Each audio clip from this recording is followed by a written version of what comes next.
Welcome to I Hate James Dobson, a podcast that takes a break from torturing me one day a year, and today is the day. Yay! This I was going to sing, but I looked up things about rights, and I'm not allowed to sing it. I'm just going to say it.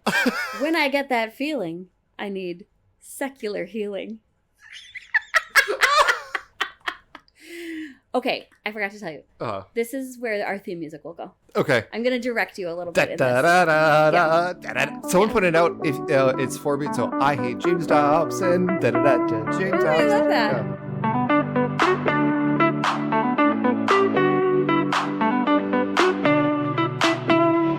Yeah. Ladies and gentlemen, gays, theys, strays, seniors, juniors, and trays, from the tender and mild to the strong-willed child, ex-vangelicals, jellicle cats, Don Tweedledees and Don Tweedledums, wicked witches of the West, and all the rest. Spend some quality time with us as we give each other gifts and words of affirmation and whatever the fourth one is. Let's put down our phones and relax our holy bones. Don't be shy. Let's kiss hating Dobby goodbye. Using Kirk Cameron's real wife for the actual kiss, of course. Instead of butt slaps, let's sit on Santa's lap and allow our quivers to become full of cheer on this one day a year. Welcome to the first annual Holly Bone Secular Christmas Spectacular. That's incredible. My jaw dropped and stayed there. Wait, this is where you're going to insert the first thing. Are you ready? Yes. You're going to fucking die. Here we go. Holy bone, it's a holy bone. Holy bone, it's a holy bone. Have a holly bone, secular Christmas is the best time of the year. I don't know if there'll be snow, but have a cup of whiskey in a can. Have a holly bone, secular Christmas, and walking down the street. Make a pact to look for cheap tracks. We are a hilarious street. Oh, hell no, the mistletoe hung. Where can see 7 people waiting for a bisexual orgy. Have a holly bone, secular Christmas. And in case you didn't hear, oh my God, have a holly bone, secular Christmas this year. This year.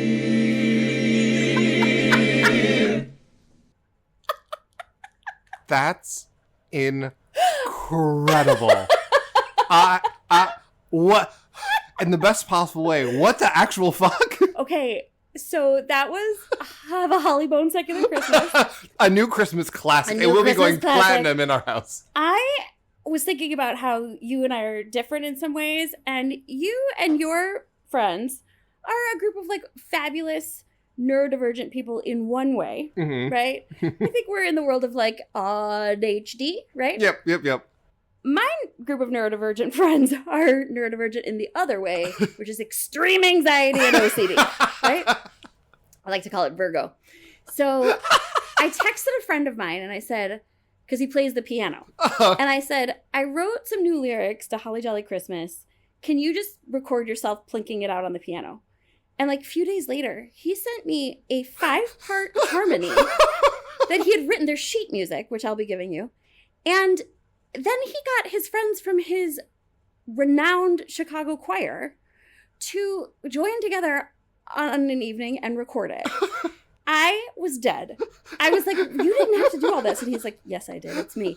So I would like to thank Neil and Joanna and Jorge and a lot of other people who came together to sing Holly Bone. They have no idea what they're even talking about. I have tears streaming out of my face. They were like, we don't know what a Kevin mug is. We don't know what a chick track is. We're going to sing this. Good for them. Okay. So that was the first surprise. That will be going on my regular rotation of Christmas music from here until eternity. Lyrics by Brooke. Okay. Welcome to I Hate James Dobson, a podcast built on love, hate, whiskey, and chocolate. I'm Brooke, an agnostic therapist who didn't know who James Dobson even was 2 years ago. And with me, as always, is my friend and coworker and everyone's favorite ex-evangelical turned sex therapist, Jake, who is young enough to have been my accidental prom baby, but old soul enough to inspire me and make me think about important junk. And even though they once asked me who Brad Pitt is, they also helped me figure out how to do things like change my photo on Zoom. They wormed their way into my heart and have become one of my nearest and dearest. Welcome, Jake. Hi, Brooke.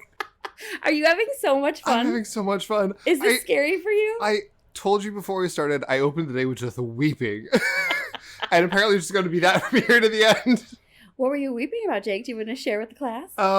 Well, I was weeping because, as in stereotypical me fashion, I was listening to the Wicked soundtrack, which gets me every time. I was listening to the original Broadway version, and we get to the song As Long As You're Mine, which is always my favorite song.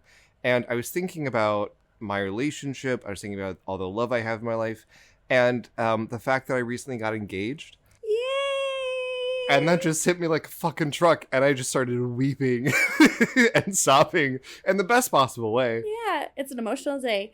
Readers, just so you know, boyfriend will always be boyfriend. Yes. Even when boyfriend is fiance or husband. Yes. Yes. That was one of my conditions of the engagement. I will continue to call you boyfriend and other things. Yeah, that's right. So welcome to the Hollybone Secular Christmas Spectacular. We have a lot of fun surprises today. Mm-hmm. I'm driving. Yes. Which is scary because I don't drive. So we'll see where this goes. I'm going to take the wheel for a second. Yeah. As we're talking about my fabulous news of engagement. Yes. It's very exciting. Brooke, you have wonderful news. You passed your fucking test. I passed my test. Oh my God. It was easy. Because you're so smart and well prepared. I mean, yeah, sure. Yeah, that's why. Yeah. Uh-huh. I did pass it. It was wild to be there, though, because, you know, it's like you're there with all people who are taking all kinds of tests. There was someone taking, like, their medical boards and, Yeah. like, all kinds of stuff. So it was a little nervous frenzy of people. But I'm done. I just have to wait now to get my official terminal license, and I'm good to go. And I never have to study again. I went home, and I took my study guide that I've been using for 2 months, and I just, like, put it in the garbage can. Yes. And I was like, that's Correct. incredible.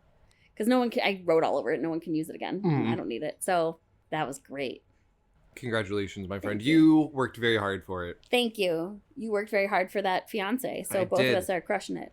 I worked really hard with a lot of therapy to talk about like attachment issues and Yeah. closeness and the ideas of never being lovable. Oh, Jake. I worked through it. I'm good now. Okay, good. One thing we've promised our pals, we're going to just like banter through this whole thing. I love it. This is a bantery day. I described this to boyfriend as our Christmas party episode. Yeah, We're it like, is. you loosen your tie a little Yeah. bit. You have a couple drinks. We asked people to send us questions. Are you ready for the first one? Yes. Yes, Great. yes, yes, yes. We're going to come out strong because this is one of my favorite questions we've ever gotten from Flungus on Spotify. And I Okay. love your name, Flungus. How often do you actually cut stuff? When Brooke says, you can cut this, but... Because she says that a lot, and I feel like you usually leave it in, but I wonder if you ever cut it out. I want you to answer that, but I also want to start by saying that there's two things going on. One is Jake cuts out a lot because this girl can talk, and a lot of what I'm saying happens at like 1 a.m. when we are still going and I am sleepy. So a lot does get cut out. And the other thing I will say is Jake is incredible at making me sound good. So if you don't think I sound good, don't worry about it. But I trust Jake implicitly with that. And I also reveal my insecurity in those moments of being like, cut it, you can cut it, you can cut it. And now I've started kind of just saying it. Yeah. Like, in conversation. I'm like, if I like bomb a joke, I'm like, just cut that. Just cut that. I cut quite a bit. Recently, we've been recording for 2 hours, and our episodes are about 90 minutes. So it's like 30 minutes of stuff. And some of it's like or let's take that again. But sometimes there are things that either don't fit in the episode or need to be rephrased or reworked, such as these examples. That scared me. I don't know why. Give me the spooks. Women often scare me.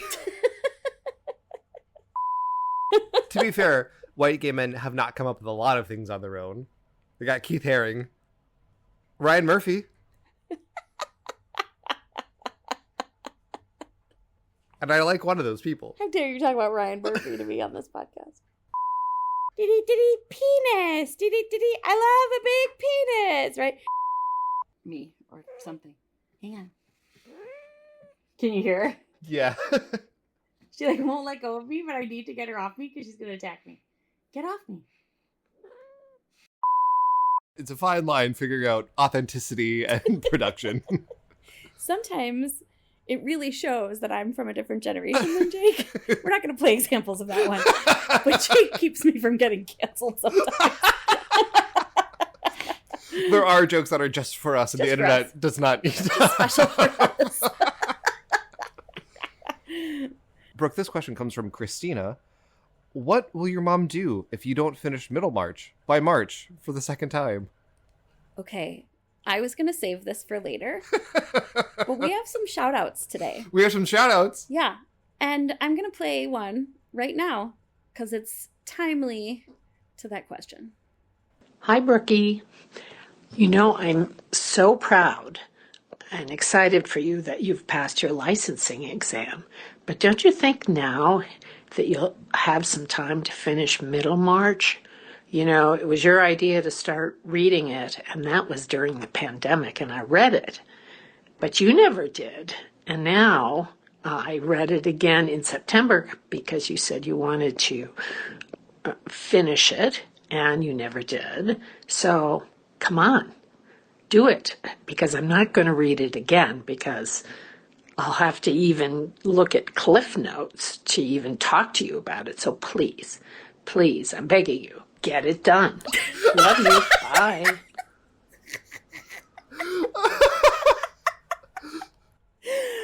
What an honor. Oh, God. Okay. My mom will kill me if I don't finish Middlemarch.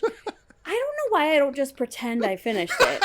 They literally are just people walking around a town called Middlemarch. You're too honest. It's 40,000 pages of like, will Miss Brooks marry Mr. Blip Blip Blip?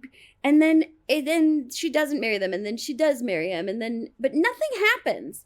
I mean, it's well written, it's good, but it's long, you all. It's really long. And it's about just nothing.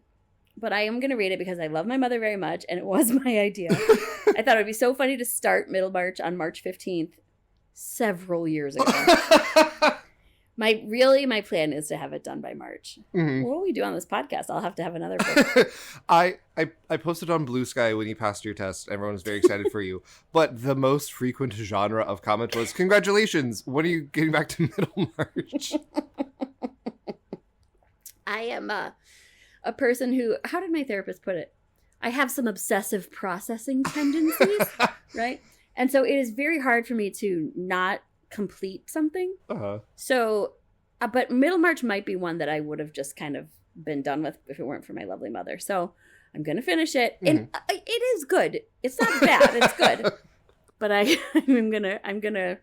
The more you say, it's good, it is good, the more convinced I am. It really sells it to me. Yeah, good. Let's have another one. This is from our number one fan, apparently, Gina, who we shouted out last Sarah's time. friend.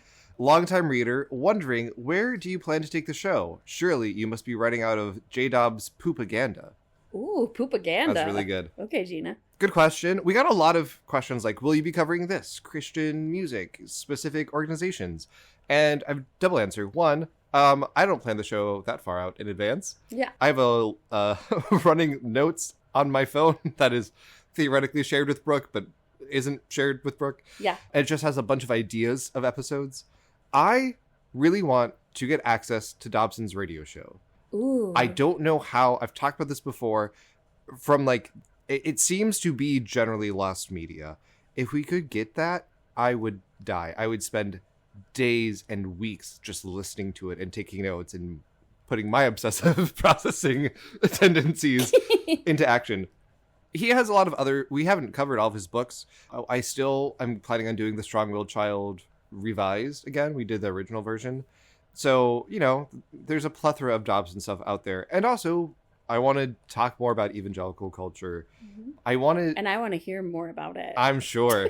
I do have a friend who's in a Christian band, like a touring Christian band, and I would love to have him on to talk about the state of contemporary Christian music. I still continually, though, want to tie it into the broader political moment. I think like that is really my personal sweet spot. So that's where the show is going, where it's always been. Yay!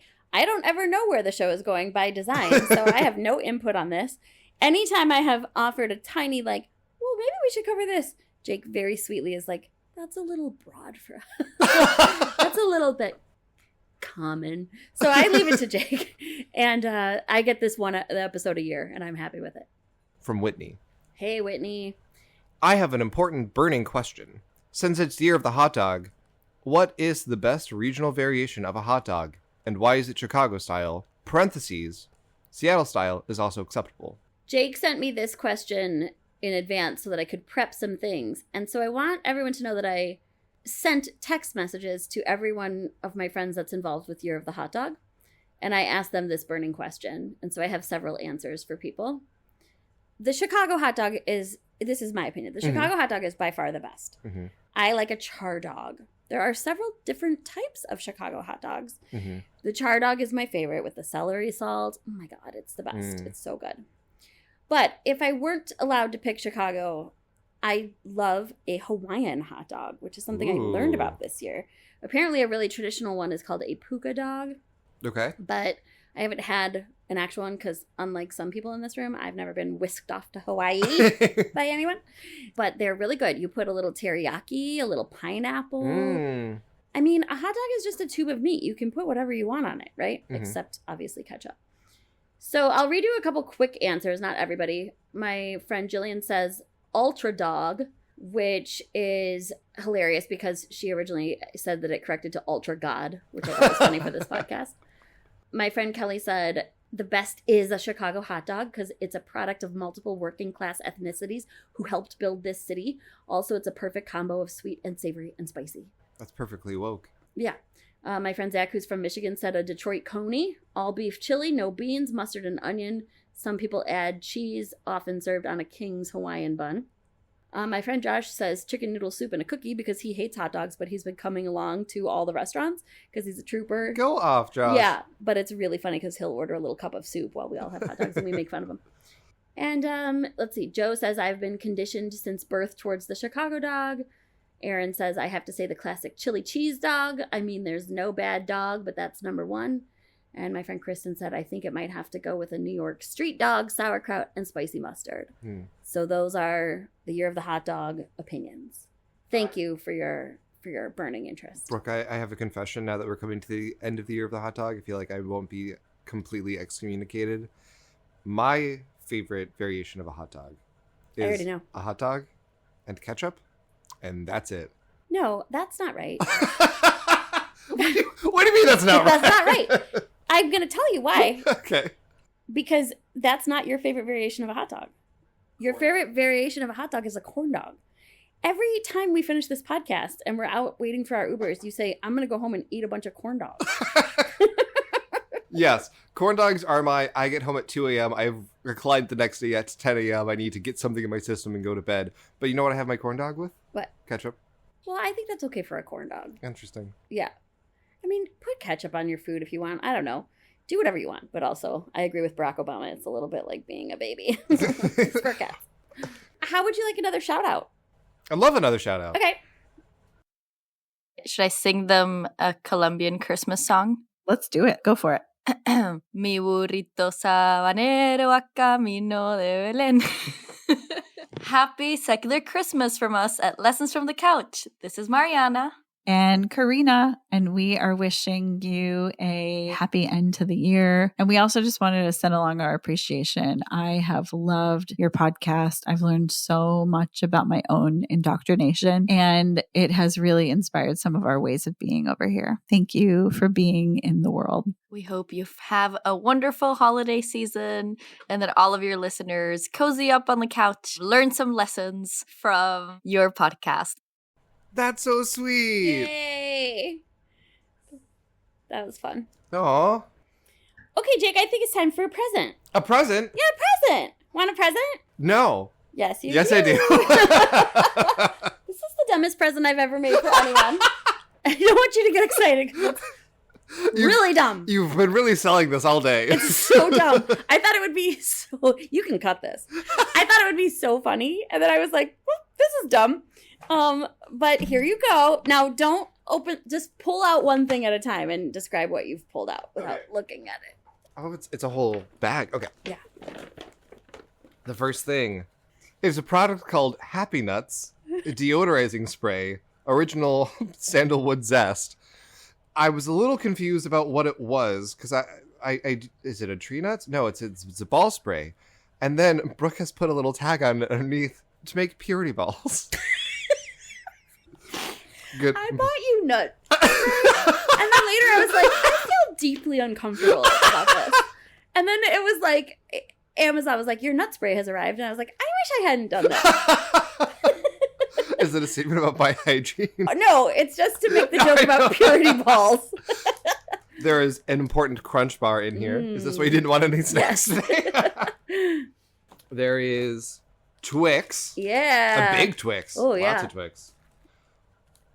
Sad Songs with Larry, the part of the show where Larry comes out and sings an emo song. A sticker. That's an incredible sticker. This is going on my computer. I have a sticker of I Hate James Dobson. This is going right next to it. Yay. Okay. The dumbest one. Put a pin in that! And it's just a whole bunch of pins. I was tired.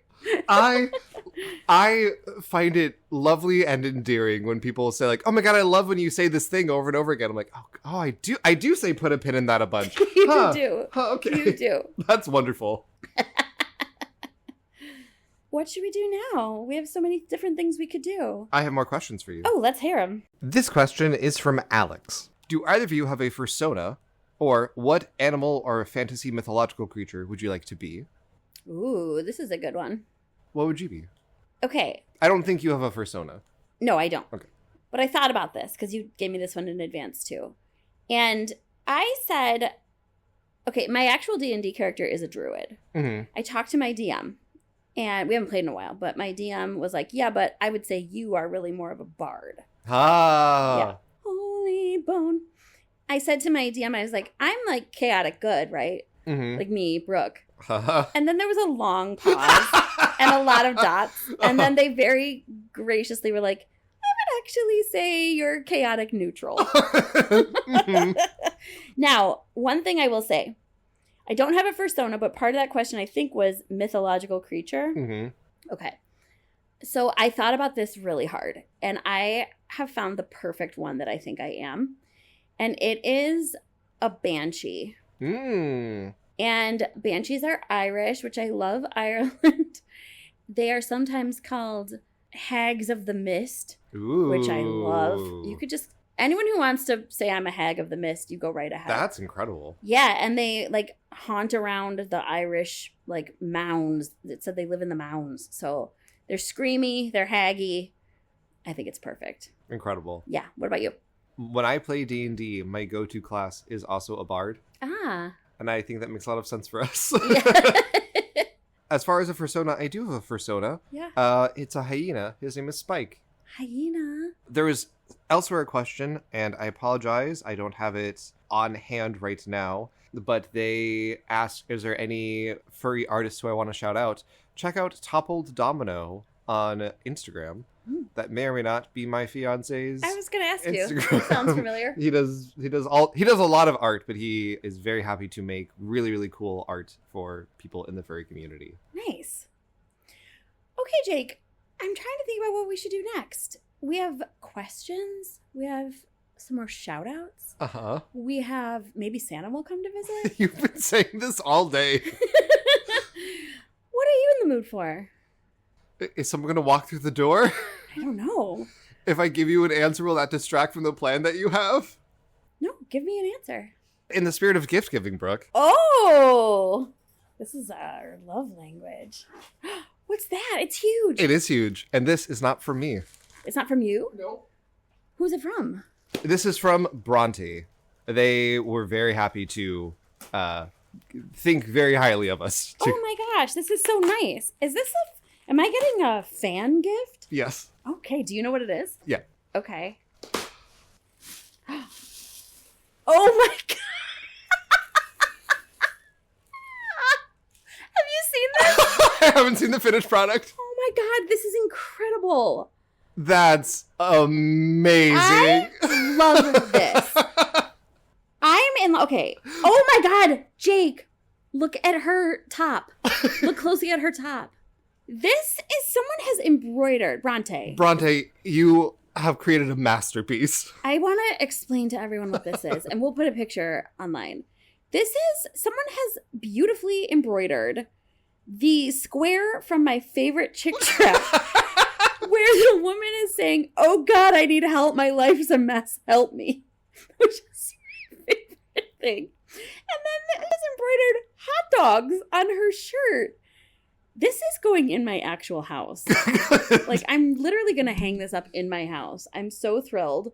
Thank you so much. This is incredible. I love this so much. I also appreciate now we both have fabric art from the show.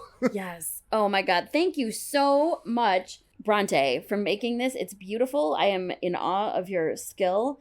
And I will send you a picture of it hanging in my actual house because it is the best thing I've ever seen. You all know Chick Tracts is my favorite episode. That is my favorite square. And the hot dogs really make it. Thank you. That's incredible.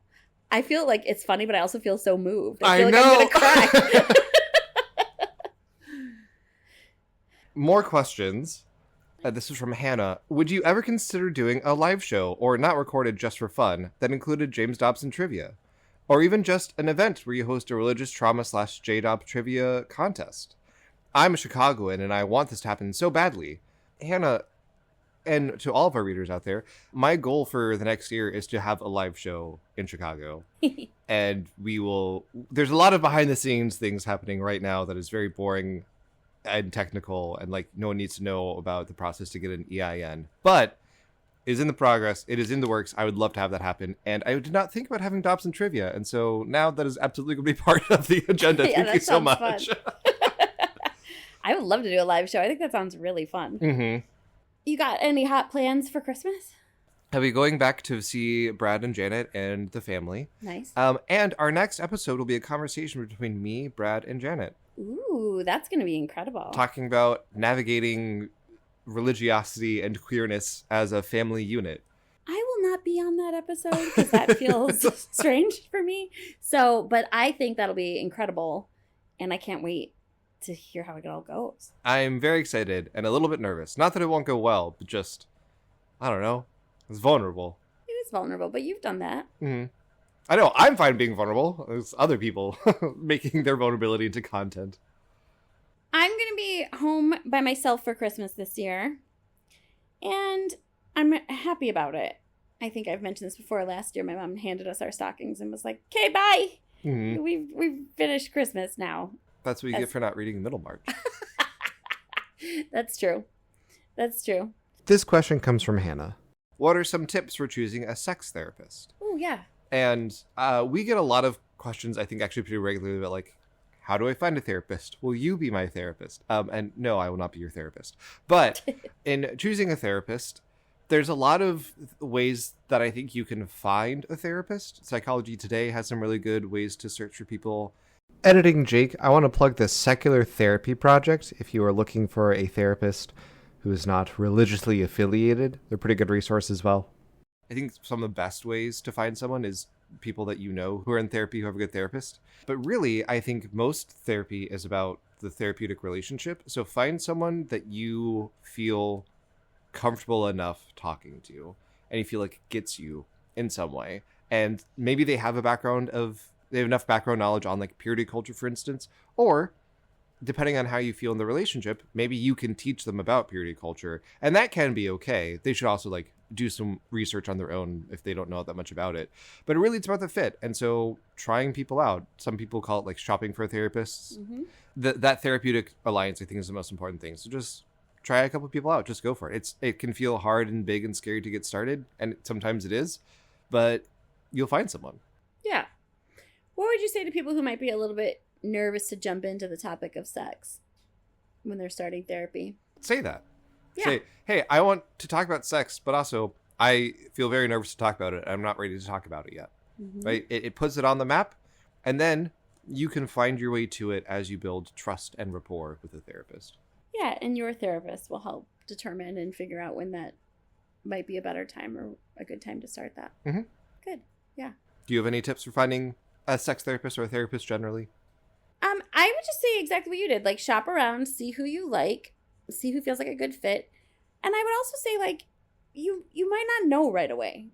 If you like the person enough, give them a second try or a third try, right? Mm-hmm. But who's here? Who could it be? Who could it Come be? in! Yay! You bastard! I specifically asked you! It's Santa! Whoa! Oh, whoa! Who's that? Multiple! Who could that be?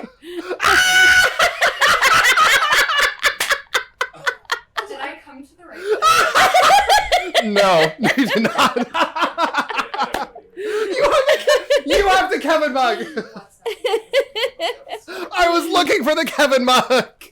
Yes. Readers, we are joined now by Boyfriend and Jordan. Hi. What have you guys done so far? We've asked a lot of Q&As. We announced our engagement. Oh, yeah, I'm engaged. Yay!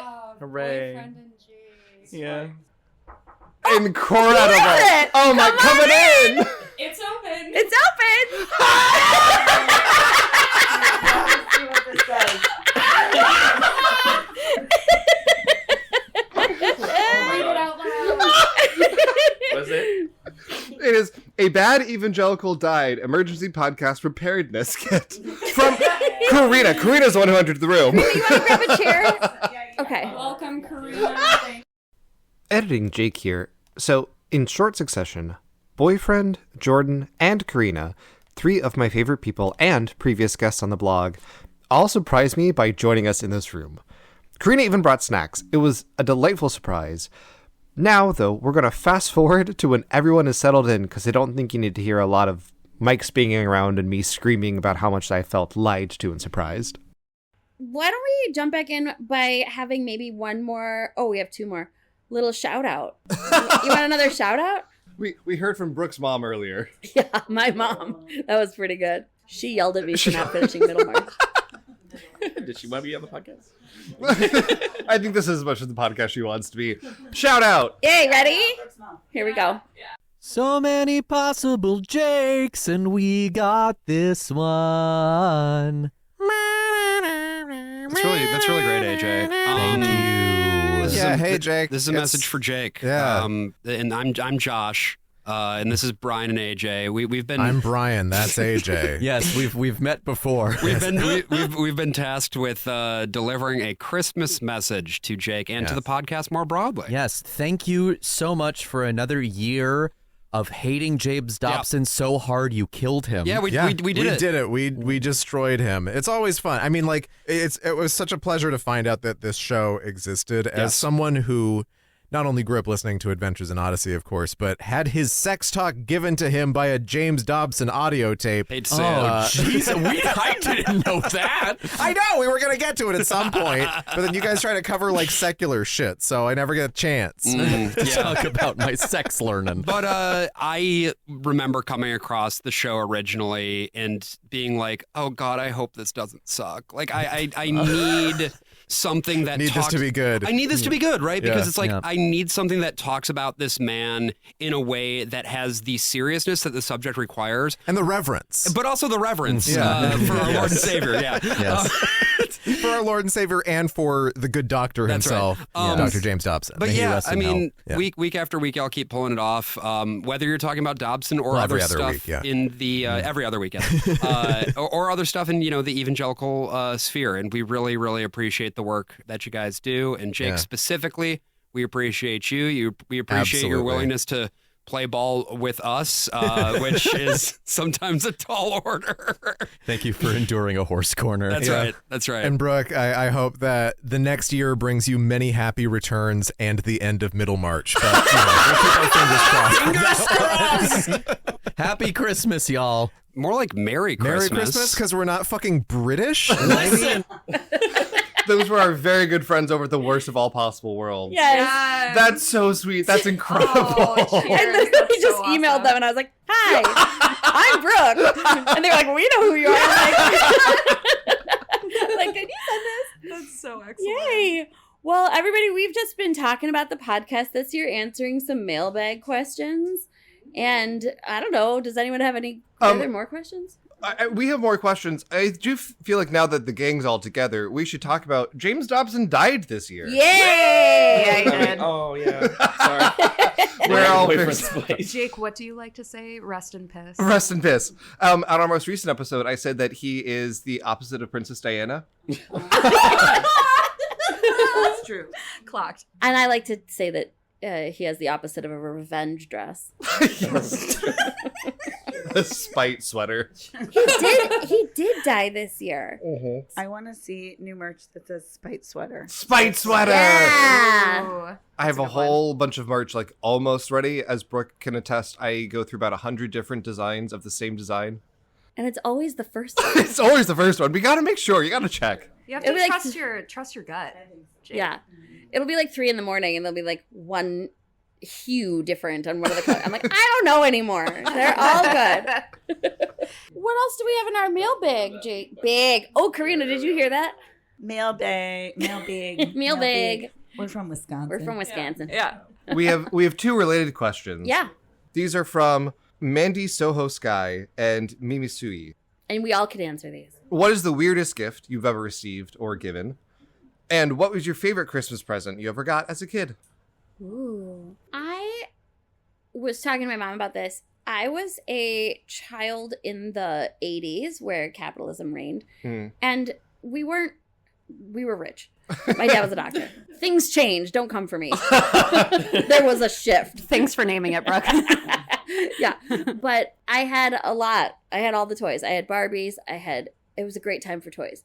I had Cabbage Patch Kids. My friend just sent me a meme that was like, if you had a Cabbage Patch Kid in 1983, your mom fought a battle at a Kmart. Fist fought somebody in a Kmart. It's true. Kmart is where Karens go to battle. Karina's like, yes. I was there.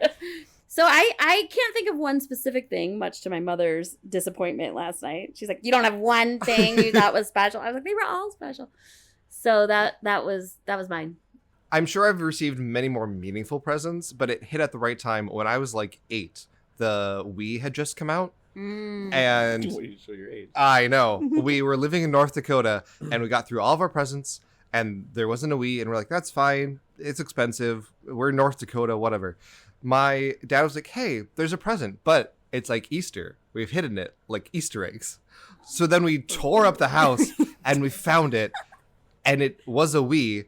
And I don't think I've ever let out a emotional primal scream like that ever in my life. Yeah. Like it was just the right age for this to be the best fucking thing I'd ever experienced in my life.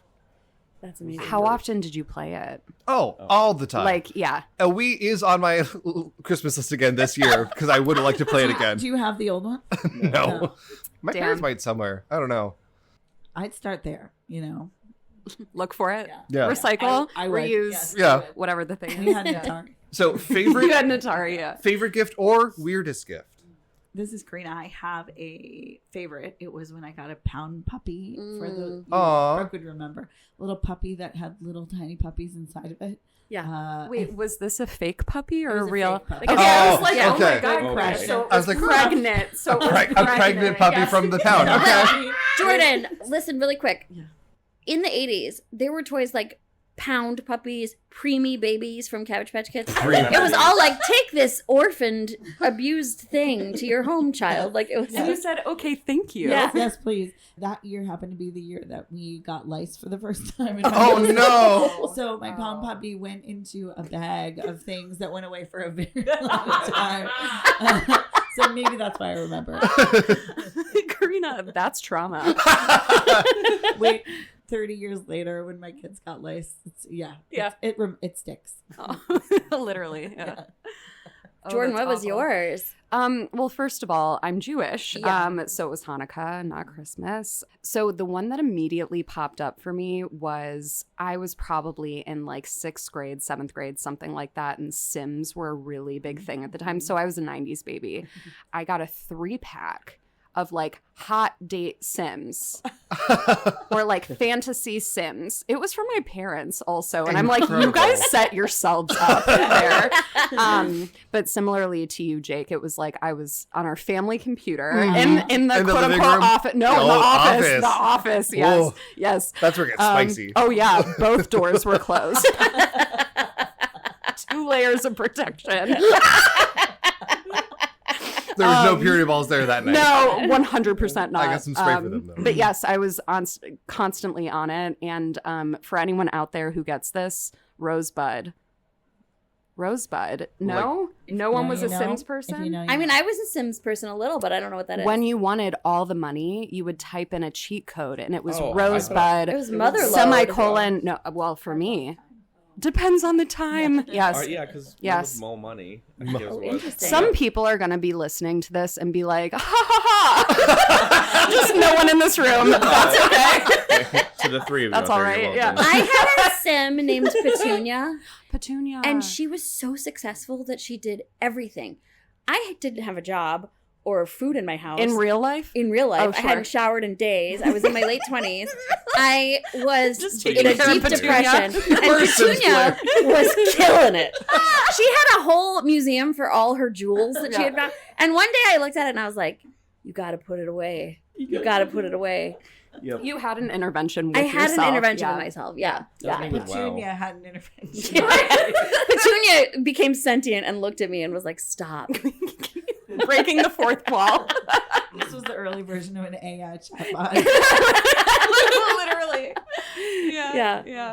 Mm. I think it's also how I knew I didn't want kids. So I was playing the first version of Sims where it's like all they would do is go to the bathroom and eat. And I was like, my God, they're so needy. Yeah. Like, again. Yeah. Like, God, take care of it yourself.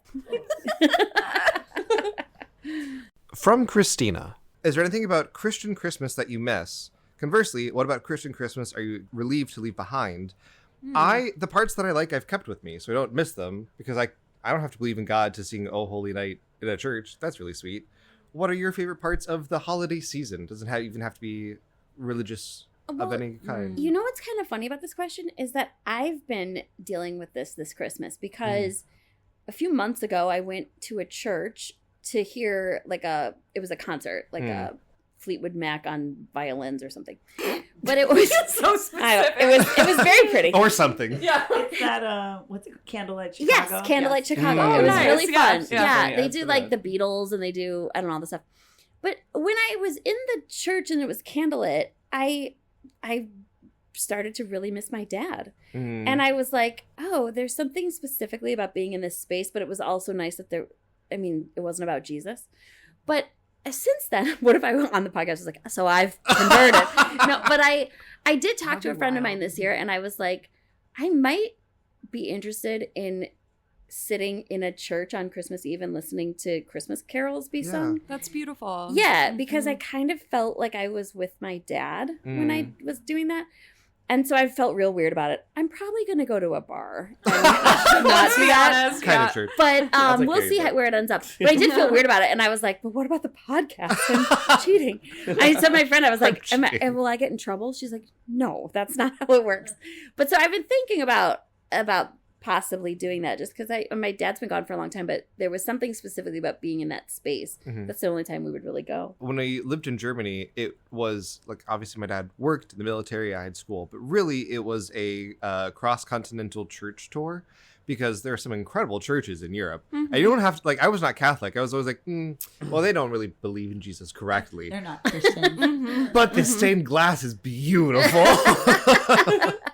There are a few churches around Chicago, I'm sure many actually, that do, I can't think of the word, Jake, you might know it, which is like during the Christmas season, they have concerts. They're not actually masses. Not like, Candlelight Chicago, but like actual, I don't know, there's a word for it, but you can totally find that. I would like that. Yeah. I don't really need the Jesus parts, but there's something about being in that space. I don't know. It just felt like it's powerful, Christmassy. Yeah. I also recently really enjoyed setting up our holiday decorations. Yeah. We have these 2 deer.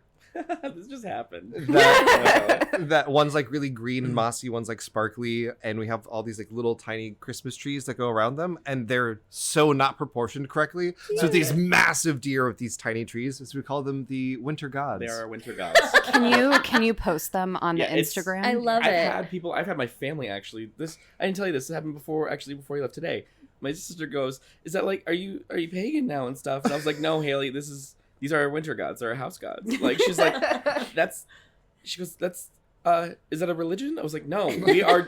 No, we got them from Target. It's not a religion. Yeah, I was like, no, it's just they're the house gods. They're our winter gods. This has no denomination at all. Look at them. Like they're really cool. They're huge and beautiful, and I love them.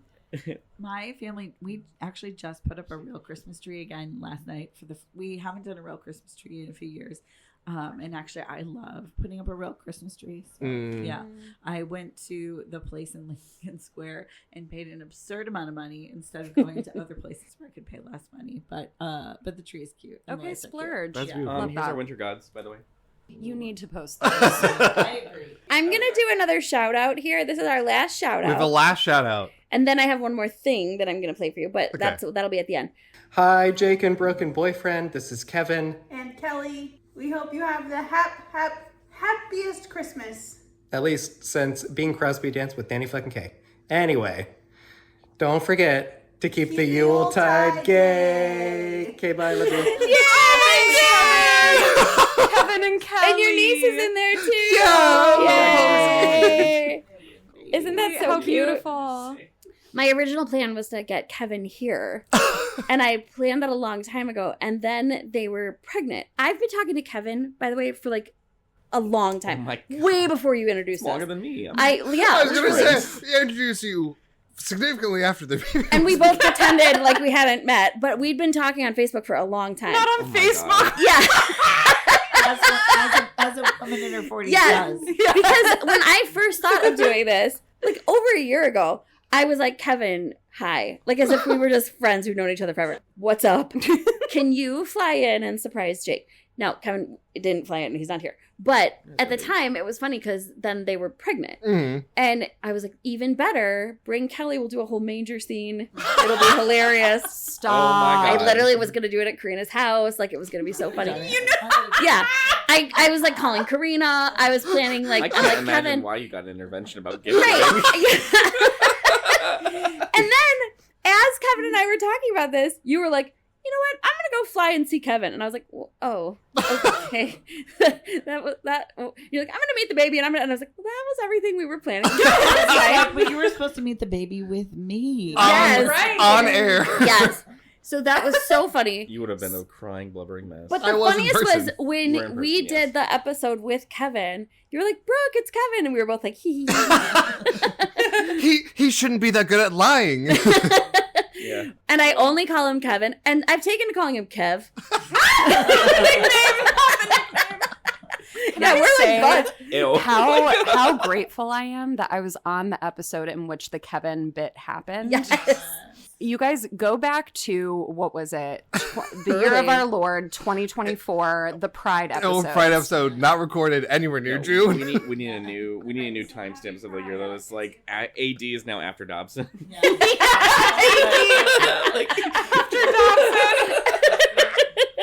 Yeah, Kevin and I are old friends. And I think at one point I gave him my phone number so that we could like plan this more, even though that's how it ended up. Surprise. Then he said something that was like, I can't believe I have both of the stars of I Hate James Dobson's phone numbers in my phone. Like, he's very funny. Kevin, Jake's brother. Yeah. Kevin, Jake's brother. You calm down right now. The funniest is, I also was like, oh, by the way, this is when they were pregnant. I was like, oh, by the way, congratulations. You should name the baby. And he's like, that's really cute. I mean, they already had the name. But he's like, oh, that's really cute. So Kevin and I had already been calling the baby before I ever said it to you. You know when you've been lied to by everyone you love? I love that when Jake meets the baby, Brooke is like, well, now I can't do I was so, I was like, plans are foiled. As if you couldn't just have Kevin come anyway, even if it wasn't the first time. It was so funny. My initial plans for this were off the wall. And then I was like, Kevin, can you fly in? Can you bring Kelly? Can you bring that baby? Can you get your parents and Tyler? Can we all stay at Karina's house? And then I was like, let's calm down. 2026 is going to be the year of let's chill. Yeah. Let's chill. So anyway. Wishful thinking. Wishful thinking. Yeah. Not for this podcast, because in 2026, we're launching a Patreon. We're doing live shows. Yay! Weddings are expensive, so I need to make money. Yeah. Karina supplied all our snacks for the next year and a half, so that's exciting. That's You'll be incredible. gone in 2 months. They don't need to know that. Yeah. Do we have any more mailbag or anything on your Yeah, end? what's the next question? People are so generous and asked a lot of questions, but Can we do an exercise where you say one of the mean comments and we watch Brooke? No. No. Well, we're not going to do that. Yeah. I want Brooke everyone has to know. nightmares for I weeks. really want to explain how this happens. One time early on, when this was still a little crunchy, and I had no idea what was going on. Now I find myself being like, "Oh, that's so Dobson." But before I was like, I don't even understand where I am or what's happening. But one time, I went to some comments on something, and they were so mean. Honestly, I'll just say it. Honestly, the mean ones, I was like, whatever. Who cares? Like, oh. This is my favorite story. Like, we don't need a woman, or she laughs too much, or like whatever. Yeah. And I was like, whatever, I don't care. But honestly, the one that got me, Brooke's having It a was- flashback. like truly, it like rocked me Yeah, to my core. yeah. I almost quit. The one that rocked me was, don't worry, she gets less cringe. Oh, right. I like cried in Karina's car, and I was like, I think they were defending you. I was like, that's the point. Like, That's why it hurts. When she told me this, I was like, we are cringe. That's the deal. And I was rocked. I told Jake, I was like, am I wrecking this? Do you want me to stop? Like, you can get someone else. Jake was so sweet. I was like, no, don't ever read anything. And I have not read a single thing. Jake filters them for me. I don't even know where. To be honest, I texted Jake the other night to ask where to find a link to our own merch. Like, I don't know anything about this podcast. I don't know where any of it is. I don't want to see anything. Comments are unavailable to If the comments are like, I hate her, she sucks, I would just laugh. But the ones that are like, The 3 stars hurt the worst. yeah, the ones that are like, because it's mid. Yeah, they're like, I want to like it. Oh no. I know. It's funny, Brooke, here's the funny thing. Like, you shouldn't feel bad because Jake comes home and talks about the same thing sometimes. Like, Jake, what? you told me once that the one that hurt you the most was someone saying the sound was bad. I'm trying. Not the sound quality. Don't come for them. I like it when you're like, we read these books. I'm like, that's amazing. I don't read anything. I still don't totally know what's going on or where I am. But that's the point, Brooke. Yeah. That's the point. I loved it. All my friends who helped with this were like, I have no idea what I'm saying or what we're singing or anything. I am having so much fun. Mostly it's a way to hang out with my friend Jake. And I don't want to be criticized for that or feel self-conscious about it. I'm just here to hang. So Jake does this incredible job of filtering them for me that makes me feel like I am a huge celebrity. You kind of Because are. I only get the nice ones. You have them. Everyone buys the shirt for you the most. Yes. So if you say something really nice about me, I will probably see it. If you say something mean about me, great. I'll see it and feel I'll free. hate you. Jake will see it. We'll be Merch mad. that says Brooks Books. Yeah. A journal that says Brooks Brooks Oh, Books. yeah. A journal's a great idea. Books. I love Yeah. having Brooks books. You've really made this so easy and fun for me. I love it. And even though I complain every time about how much I want to go home and how much I hate it, that's just a joke. It's I part of love the it. bit. Yeah. It's part of the It's part bit. of the bit. Yeah. I have 2 things. One, there's one more question, which was like, how long does it take me to prepare for an episode? Mm-hmm. And just for context, every episode's about a month of preparation. Really? Yeah. Yeah. A little month and a half, maybe, including like editing. It's a month of like preparation. I read the book once, I take a lot of notes, or I like sticky note it.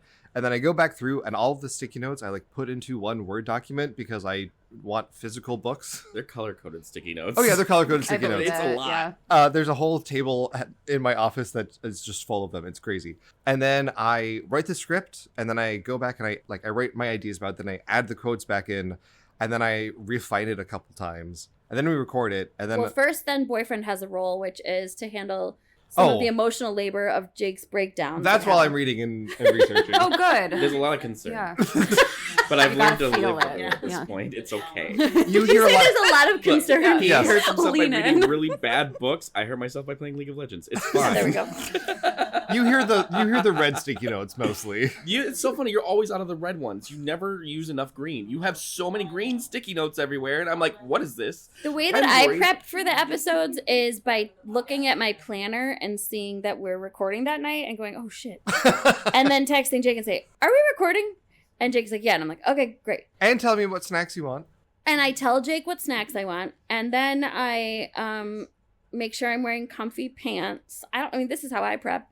And then I do nothing. And then I hope that Jake won't say something, especially in moments where I truly do dissociate during some of this.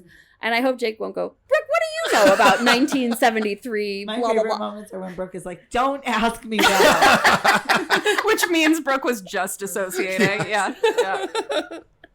Look, it's hard to listen to some of this garbage that Dobson has spewed out, okay? Also, give, Jake- give a break. Yeah, my favorite is Jake talks fast, and I'm here for it, and I'm like trying to hold on, but it's often very late, and I am an older woman, and I hit a point sometimes where I'm like, I don't know. If you hear like a long part of Jake talking and I don't talk at all, you can tell that that was the second episode and that I've lost the thread. She's asleep. Yeah, and that's when I say things like, wow, oh wow, oh we are wow.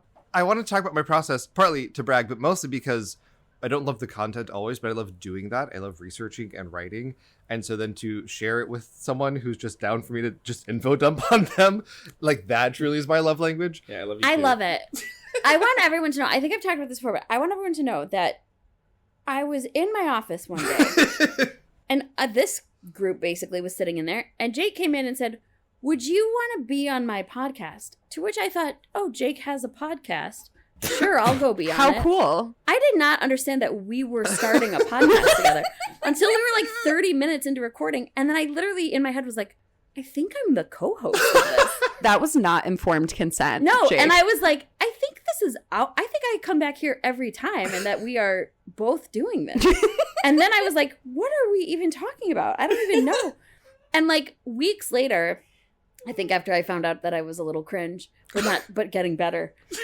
I like called some people and I was like, cringe. I was like, proud of you and your growth. is this a good idea? Like, should I be doing this? I don't really have a dog in this fight. Am I going to get like a brick through my window for something that isn't even my experience? And then I was like, whatever, it's fun. It's fine. And then I was like totally down. But it truly was about 30 minutes into the first episode where I was like, what are we doing? It's like that relationship question of like, what are we? Yeah. If Phineas and Ferb had an internal realization and broke down emotionally, what are we doing today? You can hear it. If you go back and listen to the very first episode, there's like some moments where I'm like, there's some moments of hesitation. Me being like, why am I here? What is this? Also, the first episode was just who was James Dobson. Yeah. And it was a lot of like, hey, you know this person you're vaguely aware of? Do you know all of the horrible things he's ever done? You said, great, we're going to have a podcast Yeah. about it. Yeah. But it's been great. I love it. We have like 4,000 episodes. Well, this is 47. Holy crap. What? Can I say, actually, it's been really fun to listen. Like, I don't listen to every single episode. I'm so sorry. They're getting married. Yeah, I know, right? Love. It's been very funny because, like, for half the time, you know me, like, when I don't know something, like, well, I try to say I'm unapologetic about it, but that's also because I just don't know what I don't know. Mm-hmm. I'm going to be vulnerable. I don't know what the word secular means. Oh, not Like, non-Christian. Yeah, as I picked up on that eventually, Okay. but like it's weird because like, clues. I hear about James Dobson, I hear about your experiences, and I hear Brooke talking. I'm like, I don't know that shit either. I feel like I should. I don't. I want So everyone like, to I know. love having you both interact and hearing it and going, I'm not alone. I love that. I love that. It's nice. And not a single one of my friends listens to this podcast. Not a single one. They don't even know I really have this Right? podcast. You don't even know, bro. I don't even know. When Jake sends me the again at 3 a.m, when Jake sends me the thing that's like, here's what is going out tomorrow, I will listen to it sometimes and be like, oh my god, that's so interesting. Like I wasn't fully there the first time. I'll be like, oh wow. Anytime I'm like, oh yeah, it's like I don't have any idea what's going on. But then I'll hear it and be like, oh wait, now I get it. It's been fun. I hope people go back and listen to the episodes and are like, oh, that's what was happening for her. Maybe the cringe person will like edit their comment. I don't want that. Okay. I don't want to know. Totally. No, they're going to comment again saying, I "So would cringe." rather have been called cringe than getting less cringe. I have one more thing to play for you. Okay, incredible. And then I'm out. Fabulous. Okay. It's a little bit longer, but it's pretty incredible. I wrote this. Okay. I didn't mean it's incredible because I wrote it. Oh my gosh, she is getting cringier. I wrote this, but a friend of mine who is an actor is the person reading it. And she did a great job, and I died laughing because she has no idea what any of this means at all. And so I just said, just read it. But as everybody knows from last year, big fans of the show from last year, my favorite Christmas thing is the poem, Yes, Virginia, There is a Santa. Mm-hmm. And I find it very moving and beautiful. And so this year, I thought we would come back to that. Can you explain what this poem is? Jake, will you do it while I look for Yes. this? Okay. It was, the story goes, in a newspaper. Some girl asked, hey, editors Of the Sun. Of the Sun, is there a Santa Claus? Signed like 8-year-old Oh, Debbie. poor And thing. the response back was this really heartfelt, like, as long as there is the spirit of Christmas, as long as people care for each other and want the best for each other and are generous with each other, yes, there absolutely will be a Santa Claus. And, like, Oh, it's affirming her belief, but also like really speaking to like the magic of Christmas. totally. Or just like of the love human that. spirit. It's Yeah. really beautiful. You should read it sometime. It's gorgeous. However, this version is called Wrong, Brenda. There is a Dobson. No! Are you ready? I don't think I am. Okay, here we go. Dear Focus on the Family, I am 8 years old. Some of my little friends say that there is no James Dobson anymore. My youth pastor says if you see it in the Focus on the Family newsletter, it is so. Please tell me the truth. Is there a James Dobson? Signed, Brenda. Dear girl child, your little friends are wrong, Brenda. They have been affected by the skepticism of morally incompetent heathens. They do not believe what we forcefully tell them is true. They think that nothing can be which is not comprehensible by their little public school minds. All minds, Brenda, whether they be women's or children's, are little.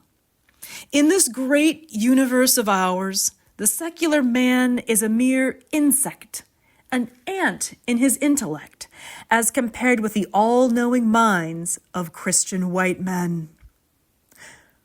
Wrong, Brenda. There is a Dobson.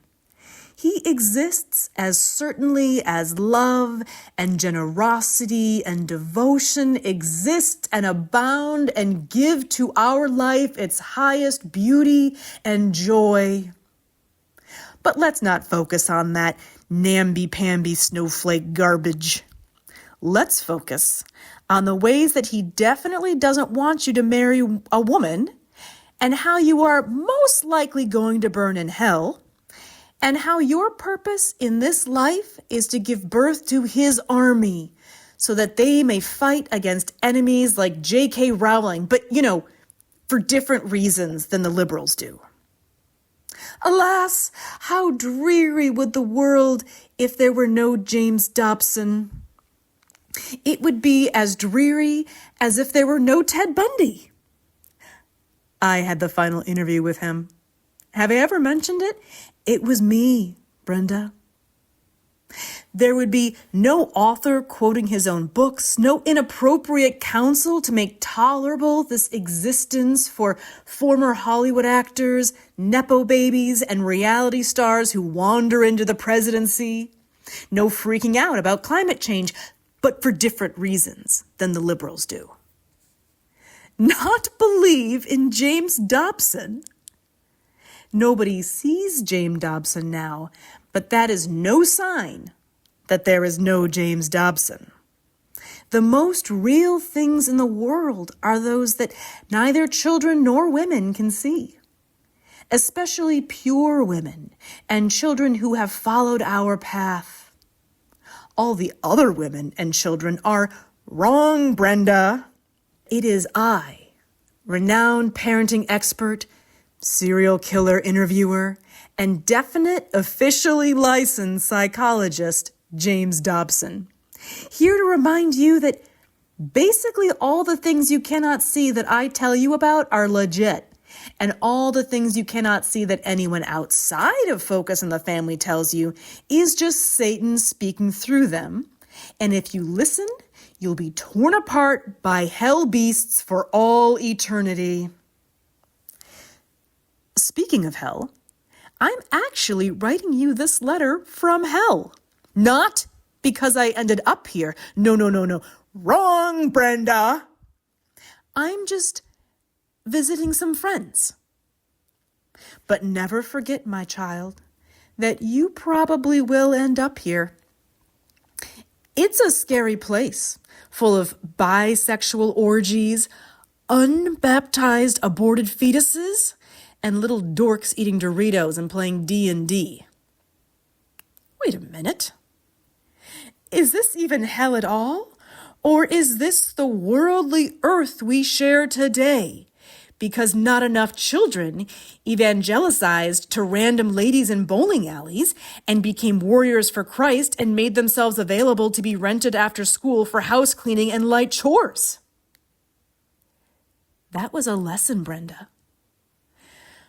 But don't ask me to explain it because I've kind of lost the thread here a bit. I'm folksy like that. No Dobson? Thank Christian God, he lives and he lives forever.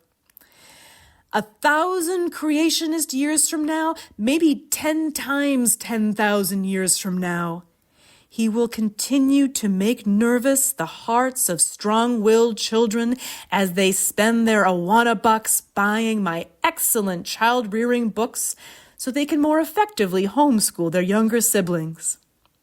Dare to dream, right? Wrong, Brenda. Dare to discipline. Kapow! Spank, spank, in Jesus' name, J. Dobbs. P.S. I had the last ever interview with Ted Bundy. P.P.S. Hitler. A round of applause. Absolutely brilliant.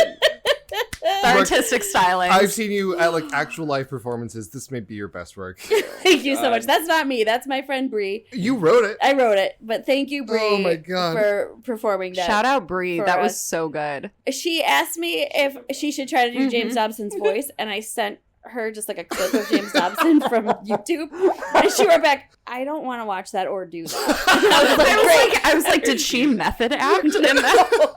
She's like, I couldn't watch any of that. She's like, I started it, but that was scary. I was like, I know. That's incredible. You two, as live performers, is going to be absolute stand. You are both such a hoot to be around, especially for this.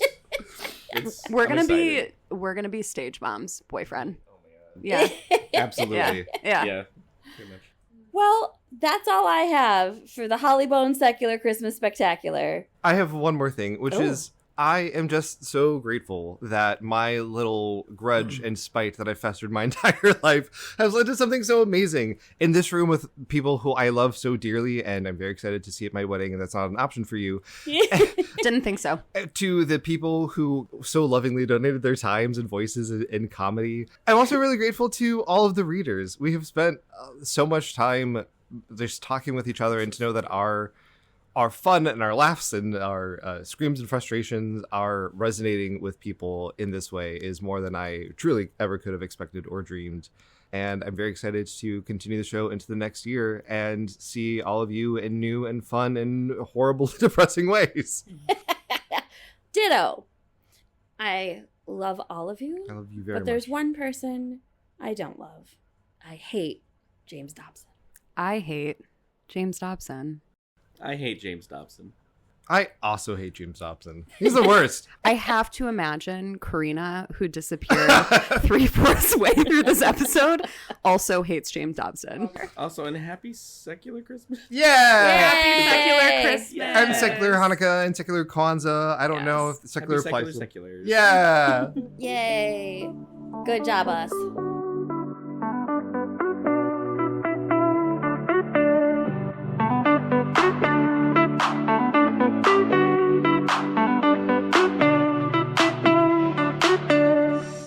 I Hate James Dobson is a labor of love, of spite.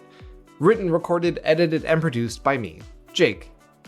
In this venture, I am honored to be joined by my amazing co-host, Brooke. If you're enjoying the show, please consider rating and reviewing it. And if you want to connect with us more, you can find us on Blue Sky, Facebook, Instagram, Reddit, TikTok, and YouTube at I Hate James Dobson, and somehow still on Twitter at IHateJDobs. You can also email us at IHateJamesDobson@gmail.com. We have merch available at IHateJamesDobson.printful.me or on our website, IHateJamesDobson.com. Our theme music is by Mood Maze and the song is called Trendsetter. Special thanks, as always, to Drew, Lindsay, DJ, Jack, and Gary. And thank you, readers, for enjoying our show.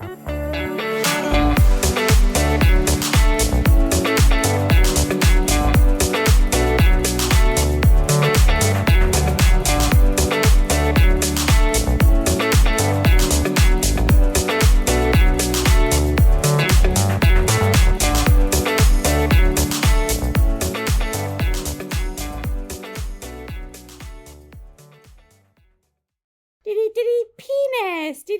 I love a big penis, right?